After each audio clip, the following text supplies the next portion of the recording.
ನಕಾಶೆ ರಸ್ತೆ ಮಾಡಲು ನೋಯೆದ್ದ ರೈತರು ಪಥ ಬದಲಾವಣೆಯನ್ನ ಮಾಡಿ ರಸ್ತೆ ನಿರ್ಮಾಣ.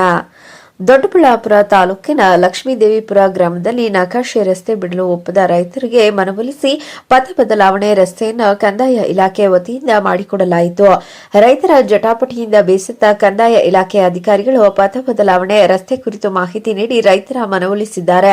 ಸ್ಥಳೀಯ ಮುಖಂಡರ ಸಮ್ಮುಖದಲ್ಲಿ ಹರಸಾಹಸ ಮಾಡುವ ಮೂಲಕ ರಸ್ತೆ ನಿರ್ಮಾಣಕ್ಕೆ ಮುಂದಾಗಿದ್ದು ಪ್ರಾಥಮಿಕ ಹಂತವನ್ನು ಮುಗಿಸಿದ್ದಾರೆ. ಸ್ಥಳೀಯ ರೈತರಾದ ನಾಗರಾಜ್ ಮಾತನಾಡಿ, ನಮ್ಮದು ಪಿತ್ರಾರ್ಜಿತ ಆಸ್ತಿ. ನಮ್ಮ ಆಸ್ತಿಯ ಪಕ್ಕದಲ್ಲಿ ಸುಮಾರು 200 ವರ್ಷಗಳಿಂದ ಓಣಿಗೆ ಬರುತ್ತಿದೆ. ನಕಾಶೆಯಲ್ಲಿ ತೋರುತ್ತಿರುವ ಓಣಿಯನ್ನ ನೀಲಗಿರಿ ಬೆಳೆಸಿ ಒತ್ತುವರಿ ಮಾಡಿದರು. ಆ ಒತ್ತುವರಿ ಓಣಿಯನ್ನ ಬಿಡಿಸಲು 2020ರಿಂದ ಸತತ ಪ್ರಯತ್ನ ಮಾಡುತ್ತಿದ್ದೇವೆ. ತಹಶೀಲ್ದಾರ್ ಹಾಗೂ ನ್ಯಾಯಾಲಯವು ಆದೇಶ ನೀಡಿದರೂ ಸಹ ಯಾವುದೇ ಪ್ರಯೋಜನವಾಗಿಲ್ಲ. ರಸ್ತೆ ಬಿಡಲು ಒಪ್ಪದ ರೈತರು ತಹಶೀಲ್ದಾರ್ ಮೇಲೆ ಹಲ್ಲೆಗೆ ಮುಂದಾಗಿದ್ದರು. ಸರ್ವೆ ನಂಬರ್ 70 ಸರ್ಕಾರಿ ಹಳ್ಳವಾಗಿದ್ದು ಸರ್ಕಾರಿ ಜಾಗವನ್ನ ಅತಿಕ್ರಮ ಪ್ರವೇಶ ಮಾಡಲಾಗಿದೆ. ಸ್ಥಳೀಯ ಮುಖಂಡರ ಹಾಗೂ ಮಾಜಿ ಶಾಸಕರ ಬೆಂಬಲ ಇದಕ್ಕೆಲ್ಲ ಕಾರಣ ಎಂದು ಆರೋಪಿಸಿ, ಹಾಗೂ ಇದು ಮಾಡುತ್ತಿರುವ ರಸ್ತೆ ನಕಾಶೆ ರಸ್ತೆ ಅಲ್ಲ, ಪಥ ಬದಲಾವಣೆ ಎಂದು ರಸ್ತೆಯನ್ನ ಮಾಡುತ್ತಿದ್ದಾರೆಂದು ತಿಳಿಸಿದರು.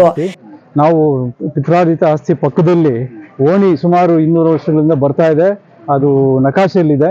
ಆಮೇಲೆ ಕಾಲಾಂತರದಲ್ಲಿ ಎಲ್ಲ ನೀಲಗಿರಿ ಹಾಕ್ಬಿಟ್ಟು ಎಲ್ಲ ಬೆಳ್ಕೊಂಡ್ಬಿಟ್ಟು ಓಣಿನ ಒತ್ತುವರಿ ಮಾಡ್ಕೊಂಡ್ಬಿಟ್ರು. ಒತ್ತುವರಿ ಆದಮೇಲೆ ತಿರ್ಗಿ ಬಿಡಿಸ್ಲಿಕ್ಕೆ ನಾವು 2020 ನವೆಂಬರಿಂದ ಪ್ರಯತ್ನ ಪಡ್ತಾ ಇದ್ದೀವಿ. ತಹಶೀಲ್ದಾರ್ 2 ಸತಿ ಆರ್ಡರ್ ಮಾಡಿದ್ರು. ಹೈಕೋರ್ಟ್ ಡೈರೆಕ್ಷನ್ ಆಯಿತು, ಭೂ ಕಬಳಿಕೆಯಿಂದ ಆಯಿತು. ಅಂದ್ರೂ ಇಲ್ಲಿ ರಸ್ತೆ ಬಡ್ಲಿಕ್ಕೆ ದೊಡ್ಡ ಗಲಾಟೆ ಮಾಡ್ತಾ ಇದ್ದಾರೆ. ಹೊಡಿಲಿಕ್ಕೆ ಬಂದರು, ತಹಶೀಲ್ದಾರ್ನೇ ಹೊಡಿಯೋಕೆ ಹೋದ್ರು ಇವರು. ಅಷ್ಟಾಯಿತು. ಆಮೇಲೆ ಇದು ಸರ್ವೆ ನಂಬರ್ 70 ಸರ್ಕಾರಿ ಹಳ್ಳನ ಅತಿಕ್ರಮ ಪ್ರವೇಶ ಮಾಡ್ಕೊಂಡಿದ್ದಾರೆ. ಇದಕ್ಕೆ MLA ಮತ್ತು ಲೋಕಲ್ ಲೀಡರ್ಗಳು ಸಪೋರ್ಟ್ ಮಾಡಿ, MLA ನಿಸರ್ಗ ನಾರಾಯಣ ಸ್ವಾಮಿ ಎಲ್ಲ ಸಪೋರ್ಟ್ ಮಾಡಿ ನಮಗೆ ಬಹಳ ತೊಂದರೆ ಕೊಟ್ಟಿದ್ದಾರೆ. ಅದರಿಂದ ಇವತ್ತಿಗೆ ಏನೋ ರೋಡ್ ಆಗ್ತಾ ಇದೆ, ಅದು ಏನೋ ಪಥ ಬದಲಾವಣೆ ಅಂತೇಳಿ ಮಾಡ್ತಾ ಇದ್ದಾರೆ. ಸರ್ಕಾರಿ ಎಲ್ಲ ನಕಾಶೆ ರಸ್ತೆ ಮಾಡ್ತಾ ಇಲ್ಲ. ಇಷ್ಟು ಇದನ್ನ ಸಮಾಚಾರ. ತೃಪ್ತಿ ಅಂದ್ರೆ ಎಲ್ಲರೂ